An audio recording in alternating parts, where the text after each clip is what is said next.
CNRST, le Centre national de la recherche scientifique et technologique, présente son plan d'action 2014. L'objectif, c'est de booster évidemment le secteur de la recherche et de l'innovation au Maroc.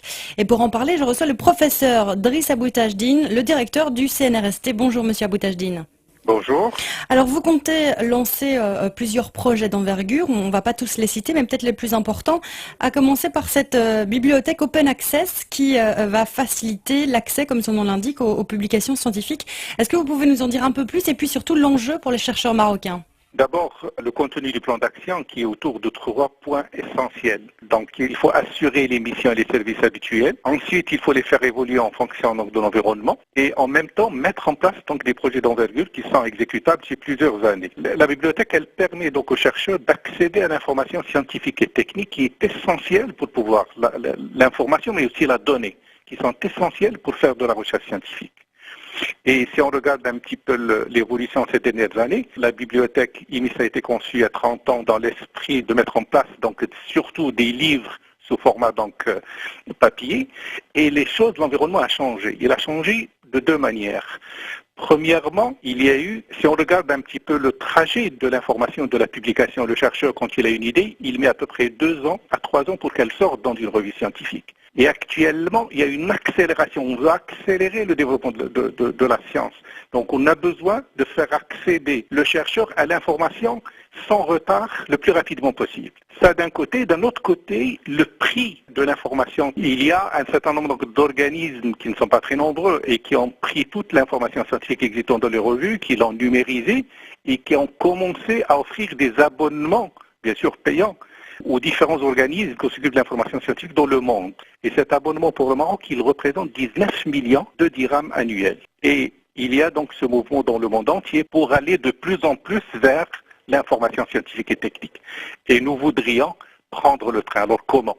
D'abord par acheter les livres maintenant sous format électronique et pouvoir les mettre à disposition des chercheurs pour qu'ils puissent accéder de n'importe quel point du Maroc. Et deuxièmement, avec nos partenaires, mettre en place ce qu'on appelle un centre de publication électronique.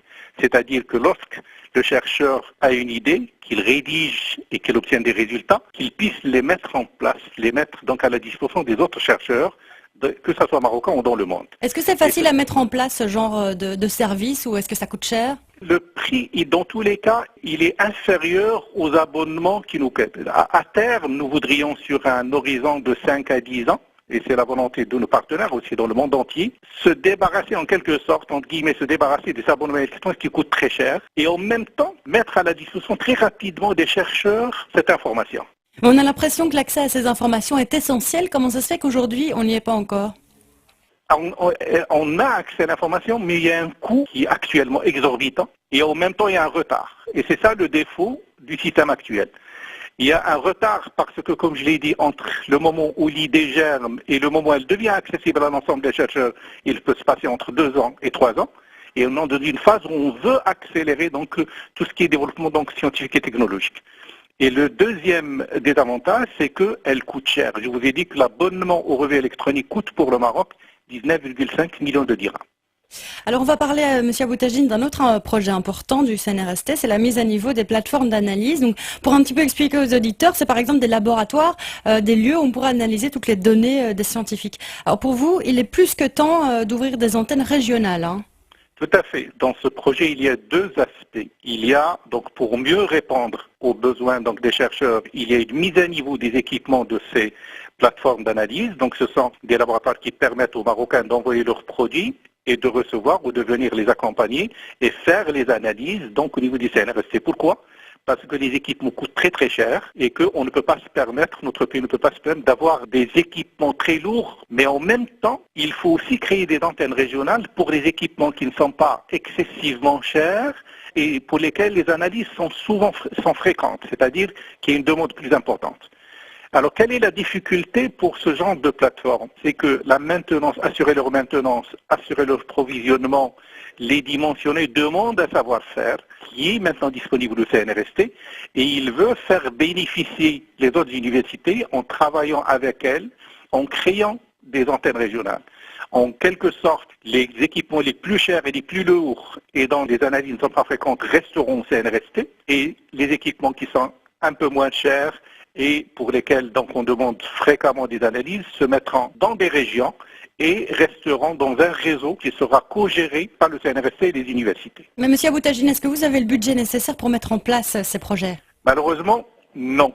Mais nous sommes en train d'étudier, nous travaillons avec ce que nous avons et nous sommes en train, avec notre ministère, de chercher des financements. Nous savons que nous sommes dans une période relativement difficile donc sur le plan financier pour notre pays, mais nous sommes en train de chercher des solutions avec nos partenaires et donc de chercher des financements donc au niveau national et au niveau international. Et justement, en parlant de partenariat international, c'est essentiel pour le développement d'un projet. Quand quelqu'un arrive, il y a eu un appel à projet d'ailleurs lancé il y a 6 mois par le ministre de l'Enseignement supérieur et de la Recherche scientifique. 376 projets ont été déposés, c'est ça ? 396. Ah, 396. Il faut les réaliser et ces partenariats internationaux sont essentiels à ce niveau-là ? Ils sont essentiels parce qu'ils apportent de la richesse. Pour cet appel à projet, nous avons l'argent parce qu'il y a un fonds qui est dédié à la recherche et donc le ministère a réservé 300 millions de dirhams donc pour cet appel à projet, mais aussi des fonds qui sont en collaboration aussi bien avec l'OCP, 90 millions de dirhams, avec d'autres organismes comme Managim et avec d'autres. Et ce qui est important, c'est que cet appel à projet a pu mobiliser l'ensemble des acteurs marocains, aussi bien académiques que socio-économiques, et à mobiliser aussi leurs partenaires au niveau donc international. Pourquoi les partenaires? C'est important parce qu'il y a un savoir-faire croisé, il y a aussi une richesse qui est apportée par les partenaires. Donc il y a 17 pays qui participent à ces projets qui ont été soumis, venant donc de différents pays, y compris l'Inde. Et ces projets sont sur les domaines prioritaires du Maroc: l'aéronautique, la mécatronique et l'électronique, la santé, les biotechnologies et l'amélioration de la génétique végétale, sur 9 domaines prioritaires pour le Maroc et qui couvrent aussi les domaines des 6 métiers mondiaux donc, du Maroc. Driss Aboutajdine, une dernière question. En général, le CNRST communique très peu sur ses actions, ne présente jamais son plan d'action pour l'année à venir. Pourquoi est-ce qu'en 2014 vous le faites? Eh bien, c'est important parce que je suis là depuis un an. Et je pense que c'est important de faire connaître un petit peu aussi bien aux chercheurs qu'à la société civile. Moi, je pense que la société civile, nous représentons au niveau du Parlement, le citoyen marocain a son mot à dire et a le droit de savoir, pour un établissement marocain qui est financé par les deniers de l'État, qu'est-ce qu'on fait à l'intérieur, quels sont les projets importants, qu'est-ce qu'on fait pour pouvoir développer la recherche. Driss Aboutajdine, merci beaucoup en tout cas pour votre disponibilité, votre transparence à l'égard de nos éditeurs. Je rappelle que vous êtes directeur du CNRST. Merci.